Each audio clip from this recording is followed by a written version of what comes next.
এটা গেল ওই যে বললাম বেলাল রাদিয়াল্লাহু আনহু অত্যাচারের পরে নাযিল হওয়ার পর আল্লাহ রাব্বুল আলামিন প্রথম জানাই দিলেন যে বলো আল্লাহ রাব্বুল আলামিন এক। এই এক দিয়ে কি হয়েছে, সমস্ত বহুত্ববাদীদের যে ধর্ম বিশ্বাসের যে ভিত্তি এটাকে ভেঙে দেওয়া হয়েছে। ঠিক আছে। 2 নাম্বার হচ্ছে আল্লাহ পাক বললেন যে আল্লাহুস সামাদ, আল্লাহ অমুখাপেক্ষী। অমুখাপেক্ষী শব্দটাকে সালাফগণ আসলাফগণ এটা অনেকভাবে ব্যাখ্যা করেছেন। আমি একটু এটা পড়ে শোনাই, তাহলে আপনাদের জন্য সুবিধা হবে। অমুখাপেক্ষিতাকে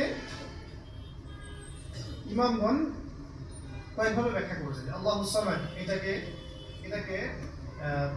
কয়েকটা ভাগে ভাগ করা যায়। যেমন একটু মনে রাখবেন, যেমন আব্দুল্লাহ বিন আব্বাস রাদিয়াল্লাহু আনহু, হাসান বসরি ও সাইদ বিন জুবাইর রাহমাতুল্লাহি আলাইহি বলেছেন যে এর অর্থ হচ্ছে আল্লাহ পাক নির্ভীক, যার কোনো ভয় নাই।